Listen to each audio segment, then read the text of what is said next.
ఆంధ్రప్రదేశ్ రాష్ట్రంలో degree complete అయినటువంటి అభ్యర్థులకు నా హృదయపూర్వక నమస్కారాలు.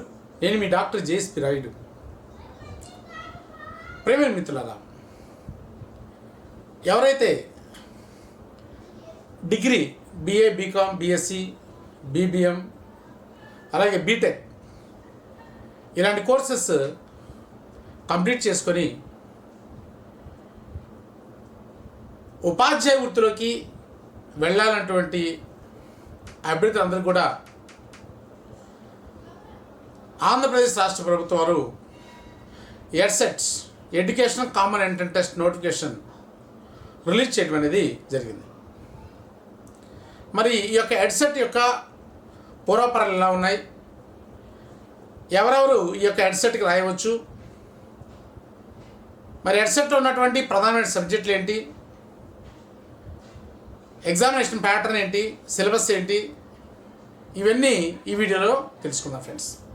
మరి ఈ వీడియోని మొదటిసారి చూసిన వారు ఉన్నట్లయితే మన ఛానల్ని సబ్స్క్రైబ్ చేసుకోండి, లైక్ చేయండి, షేర్ చేయండి. ముఖ్యంగా ఈ సమాచారాన్ని మీరు తెలుసుకోవడమే కాకుండా ఎక్కువ మందికి తెలియజేస్తున్న ఉద్దేశంతో ప్రత్యేకంగా మీ అందరం కూడా తెలియజేస్తున్నాను. రైట్ ఫ్రెండ్స్, మనం క్లాస్లోకి వెళ్దాం.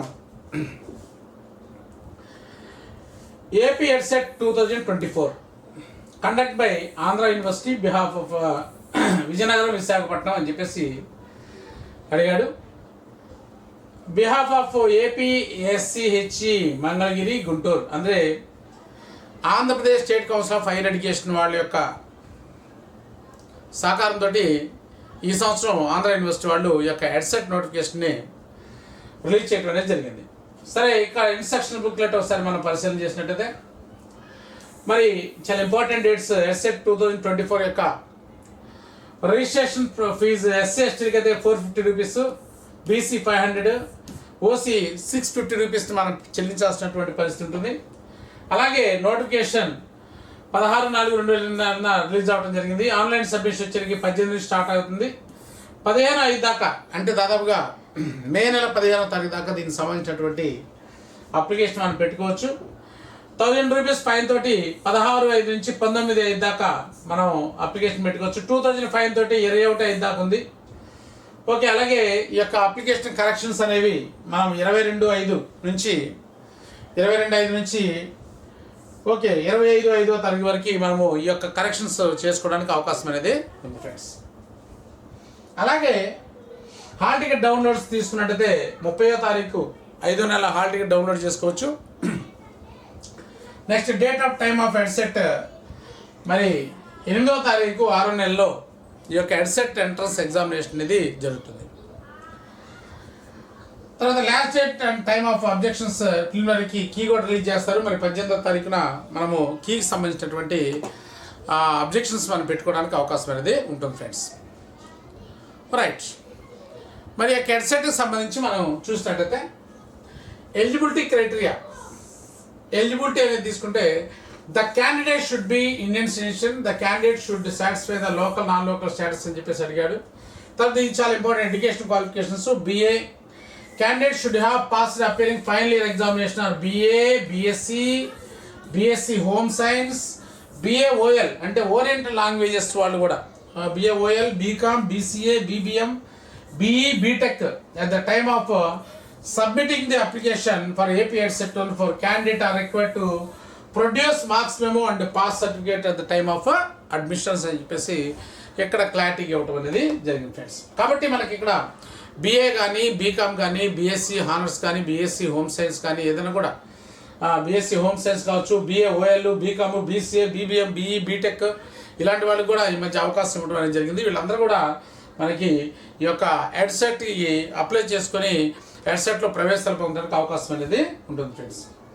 Next candidate should have secured, మరి ఇక్కడ మనకి పాస్ పర్సెంటేజ్ తీసుకున్నట్టయితే 50% మార్క్స్ అనేవి రావాలంటున్నాడు. ఈక్వలెంట్ సిజిపిఏ బిఏ, బిఎస్సి దీంట్లో మొత్తం కూడా 50% రావాలని చెప్పేస్తారండి. ఎస్సీ ఎస్టీలకి అయితే 40% మార్క్స్ అనేవి సరిపోతుందని చెప్పేసి అడగటం జరిగింది.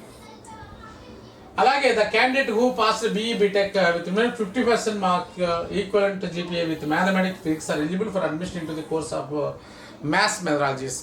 మరి ఎవరైతే బీటెక్లో ఉన్నారో, బీటెక్లో చదివే వాళ్ళు ఎవరైతే ఉన్నారో వాళ్ళు మినిమం 55% మార్క్స్ అనేది పర్సంటేజ్ అని మనం తెచ్చుకోవాలి.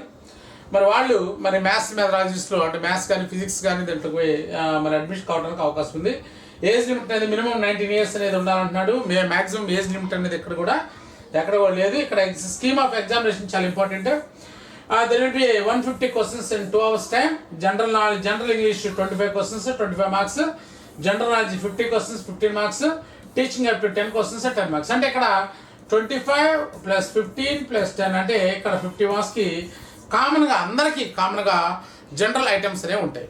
జనరల్ ఇంగ్లీష్ ఉంటుంది, అలాగే జనరల్ నాలెడ్జ్ ఉంటుంది, అలాగే టీచింగ్ యాప్టిట్యూడ్ అనేవి ఉంటాయి అన్నమాట. ఈ 50 మార్క్స్కి కామన్గా ఈ జనరల్ ఇంగ్లీష్లో ప్రధానంగా గ్రామర్ పాయింట్స్ మీద ఎక్కువ ఫోకస్ చేయడం అనేది జరుగుతుంది.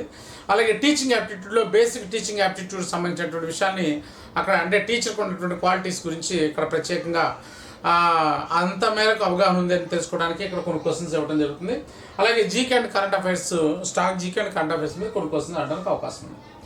ఇక్కడ మనకి చాలా ఇంపార్టెంట్ మెథడాలజీస్లో మనం ప్రధానంగా తీసుకుంటే ఫస్ట్ మ్యాథమెటిక్స్ 100 క్వశ్చన్లు ఉంటాయి, 100 మార్కులు. మ్యాథ్స్ ఎవరైతే డిగ్రీలో మ్యాథ్స్ ప్రధానంగా ఉన్నవాళ్ళు ఎవరైతే ఉన్నారో వాళ్ళు మ్యాథ్స్ మెథడాలజీ తీసుకోవచ్చు. అక్కడ మనం ప్రధానంగా 2 మెథడాలజీస్ వేస్తే మనం తీసుకోవాలి. ఫస్ట్ మన మెయిన్ సబ్జెక్ట్ ఒకటి తీసుకోవాలి, జాగ్రత్తగా అర్థం చేసుకోవాలి. రెండోది వచ్చేసరికి ఓకే ఏదో language subject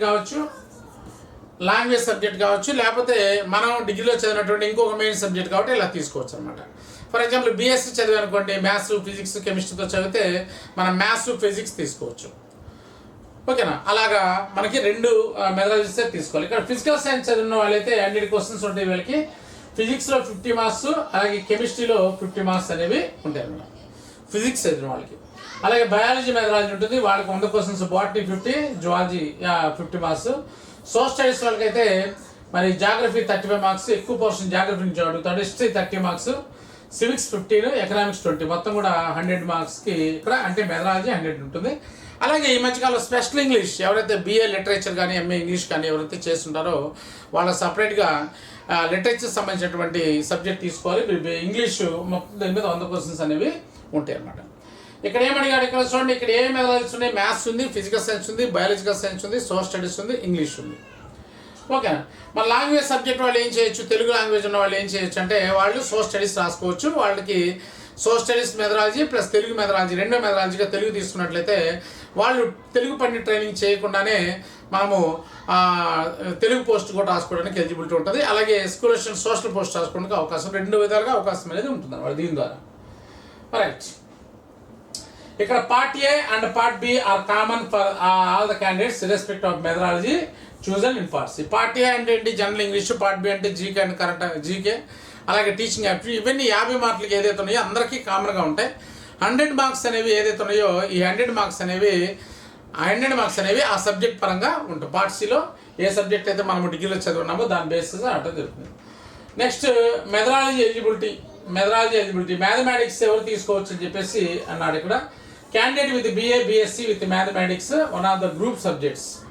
BCA candidates with mathematics అది ఇంటర్మీడియట్. BCA వాళ్ళైతే ఇంటర్మీడియట్ లెవెల్లో మ్యాథ్స్ ఉండాలి. ఇంటర్మీడియట్ లెవెల్ అంటే BCAకి ఏ గ్రూప్ అయినా వెళ్ళొచ్చు. కాకపోతే ఇంటర్మీడియట్ లెవెల్లో ఎవరికైతే MPC చదివి ఇక్కడ BCA తీసుకుంటారు డిగ్రీలో వాళ్ళు మాత్రమే అక్కడ మ్యాథ్స్ తీసుకోవడానికి B.Edలో మ్యాథ్స్ చేయడానికి అవకాశం ఉంది. లేకపోతే ఇంటర్మీడియట్లో HEC తీసుకుని డిగ్రీలో BCA తీసుకున్నాను అనుకోండి వాళ్ళు మ్యాథ్స్కి ఎలిజిబిలిటీ అనేది ఉండదు అనమాట. Intermediate group subjects BE BTech with mathematics and physical science intermediate level. BE BTech వాళ్ళు ఇంటర్మీడియట్ లెవెల్లో మ్యాథ్స్ ఫిజిక్స్ చదివి ఉండాలి. ఫిజికల్ సైన్స్ తీసుకుంటే candidate with BSc who have studied physics and chemistry or allied material sciences. Under part 2 group subjects BCA candidates with physical science and chemistry at intermediate level. BCA వాళ్ళు అయితే intermediate లెవెల్లో physics చదువుకొని ఉండాలి. Next అలాగే biological science వచ్చేసరికి మెయిన్గా మరి botany zoology ఎవరైతే ఉన్నారో వాళ్ళు ఎక్కువగా దీన్ని, అలాగే లైఫ్ సైన్సెస్ చదువుకున్న వాళ్ళు study botany zoology or allied life sciences. Okay, ఇలాగా BCA candidates with biological science at intermediate లెవెల్లో బైపీసీ చదివిన వాళ్ళు ఉన్నట్లయితే BCA వాళ్ళు ఇట్లా మన బయాలజీ తీసుకో. సోషల్ స్టడీస్ వాళ్ళు అయితే BA BAOL BCom BBM BCA వీళ్ళందరూ కూడా సోషల్ స్టడీస్కి ఎలిజిబులే. BBM కావచ్చు, BCA కావచ్చు, BAOL కావచ్చు, వీళ్ళందరూ కూడా ఎలిజిబులే. BCA candidates with social sciences at intermediate level. ఇందా మనం చెప్పుకున్నాం కదా BCA అనే గ్రూప్కి ఎవరైనా వెళ్ళొచ్చు. సో కాబట్టి ఎవరైతే ఇంటర్మీడియట్ హెచ్ఈసి సిఈసి చదువుంటారో వాళ్ళు ఇక్కడ బీఎడ్లో మనకి సోషల్ సైన్సెస్ రాసుకోవడానికి అవకాశం ఉంటుంది. ఎవరైతే బైపీసీ చదివి బీసీ చదివారో వాళ్ళు బయాలజీ తీసుకోవచ్చు. లేకపోతే ఎంపీసీ చదివిన వాళ్ళు అయితే ఇంటర్మీడియట్ లెవెల్లో వాళ్ళు మ్యాథ్స్ తీసుకొని రాసుకోవడానికి అవకాశం అనేది ఉంటుంది. English candidate with BA special English or MA English, BA special English or MA English, so వీళ్ళు మనకి ఇంగ్లీష్ రాసుకోవడానికి అవకాశం చాలా ఇంపార్టెంట్ అన్నమాట information. Next medium of entrance test, the question paper will be English and Telugu. ఇంగ్లీష్లో ఉంటుంది, తెలుగులో ఉంటుంది అన్నమాట. రెండు మీడియంలో మనకు క్వశ్చన్ పేపర్ అనేది ఉంటుంది. ఓకే, ఇంగ్లీష్ మెథడాలజీ పూర్తిగా ఇంగ్లీష్లోనే ఉంటుంది అనమాట. However candidate opting right the entrance test in Urdu medium will be provided with English and Urdu. Urdu medium రాసే వాళ్ళు ఉన్నట్లయితే వాళ్ళకి ఇంగ్లీష్ అండ్ ఉర్దూలో ఉంటుంది. తెలుగు మీడియం రాసే వాళ్ళకైతే తెలుగు అండ్ ఇంగ్లీష్లో క్వశ్చన్ పేపర్ ఉంటుంది. ఎగ్జామినేషన్ సెంటర్స్ ఇవి, ఎంట్రన్స్ టెస్ట్ సెంటర్స్ ఇవి. ఓకే, మనకి వచ్చేలకి అన్నీ కూడా దాదాపుగా 36 సెంటర్స్ ఇవ్వడం జరిగింది. ఇవన్నీ కూడా ప్రతి డిస్టిక్లో కూడా సెంటర్ ఇవ్వడం అనేది జరిగింది. ఒకసారి ఈ సెంటర్స్ చూసుకోవచ్చు. అదే క్వాలిఫైయింగ్ మార్క్స్ వచ్చేలకి the qualifying marks the entrance test all candidate except SC ST 37 out of total marks అనమాట. అంటే 150కి ఓకే 37 మార్క్స్ రావాలి ఎవరికైనా కూడా, జనరల్ కేటగిరీలో మనం తీసుకున్నట్టు. The candidate belong ST ST will be no qualifying. SC ఎస్టీలకి అయితే క్వాలిఫైయింగ్ మార్క్స్ అంటే ఏం లేదు, ఎన్ని మార్క్స్ వచ్చినా కూడా వాళ్ళు అడ్మిషన్ పొందడానికి అవకాశం ఉంటుంది. మిగతా కేటగిరీ వాళ్ళైతే మనకి కామన్గా మనకి 37 మార్క్స్ అనేవి 150 మార్కులకి రావాలి. ర్యాంకింగ్ అనేది మనకు వచ్చినటువంటి స్కోర్ బట్టి మెథడాలజీ వైజ్గా ర్యాంకింగ్ అనేది ఇవ్వడం జరుగుతుంది, అది మనం గుర్తుపెట్టుకోవాలి. అలాగే లోకల్ రిజర్వేషన్ 85% లోకల్ రిజర్వేషన్ ఉంటుంది, 15% నాన్ లోకల్కి అవకాశం అనేది ఉంటుందన్నమాట. నెక్స్ట్ కాబట్టి దీనికి సంబంధించినటువంటి అప్లికేషన్ మనము ఈ యొక్క హెడ్సెట్ వెబ్సైట్లోకి వెళ్ళి మనం అప్లికేషన్ పెట్టుకోవచ్చు. దీనికి సంబంధించిన సిలబస్ ఇవ్వటం జరిగింది. సిలబస్ దానికి సంబంధించి పార్ట్ ఇంగ్లీష్లో రీడింగ్ కాంప్రహెన్షన్ కానీ, correction of sentences, articles, prepositions, tenses, spelling, vocabulary, synonym, antonyms, transformation of sentences, simple, compound, complex ఇవన్నీ కూడా ఇవ్వడం జరిగింది. Part B general knowledge and teaching aptitude సంబంధించి, అలాగే సబ్జెక్ట్ వైజ్గా మ్యాథమెటిక్స్ సంబంధించి కానీ, ఫిజికల్ సైన్స్ కానీ, బయాలజికల్ సైన్స్ కానీ డిగ్రీ స్టాండర్డ్లో మనం ఏదైతే చదివినామో వాటిలో నుంచి ఎక్కువగా మనకి ఇవ్వడానికి అవకాశం అనేది ఉందన్నమాట. ఆ బుక్స్ మనం బాగా చదువుకోవాలి.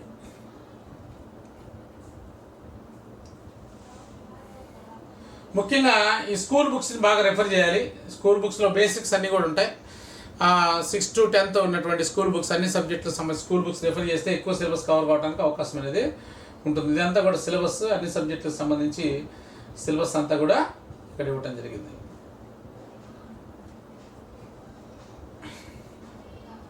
హిస్టరీ,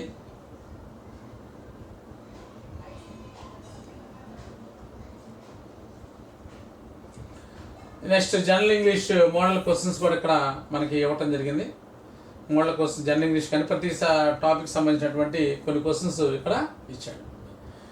రైట్, సో ఇది ఫ్రెండ్స్ మరి ఈ బీఎడ్కి సంబంధించినటువంటి సమగ్రమైన సమాచారం. కాబట్టి దీనికి సమయం అనేది చాలా తక్కువ ఉంది కాబట్టి మ్యాక్సిమం ఎవరైతే టీచింగ్ అనేది ఒక ప్యాషన్గా ఉన్నటువంటి అభ్యర్థులు ఎవరైతే ఉన్నారో ఈ బీఈడీకి అప్లై చేసుకోవచ్చు. అలాగే మనం అంతకుముందు వీడియో కూడా చెప్పాము, ఎవరైతే ఇంటర్మీడియట్ నుంచి మా టీచింగ్కి వెళ్ళాలనుకున్న వాళ్ళు ఎవరైతే ఉన్నారో వాళ్ళకి నేషనల్ కామన్ ఎంట్రన్స్ టెస్ట్ అనేది ఇంటిగ్రేటెడ్ 4 years బీఎడ్ కోర్స్ సంబంధించి అందుబాటులో ఉంది. కాబట్టి ఇంటర్మీడియట్ చదివిన వాళ్ళైతే NCET national common entrance test రాసుకోవచ్చు. అదే డిగ్రీ చదివి ఎవరైతే మరి బీఎడ్ కోర్సులోకి వెళ్ళాలనుకుంటున్నారో వాళ్ళు ఈ ఎడ్సెట్ నోటిఫికేషన్ ఎడ్సెట్ రాసుకోవచ్చు. ఒకప్పుడు ఎడ్సెట్కి అయితే హ్యూజ్ కాంపిటీషన్ అయితే ఉంది, కానీ ఇప్పుడు ఎడ్సెట్కి అంత కాంపిటీషన్ లేదు. కాబట్టి పెద్ద కోచింగ్ కూడా అవసరం లేకుండానే స్కూల్ బుక్స్ తెచ్చుకొని మనం జాగ్రత్తగా ప్రిపేర్ అయినట్లయితే అర్థం కాని విషయాలు యూట్యూబ్ క్లాస్ ద్వారా మనము నేర్చుకున్నట్లయితే తప్పనిసరిగా ఎడ్సెట్లో మంచి ర్యాంక్ సంపాదించే అవకాశం ఉంది.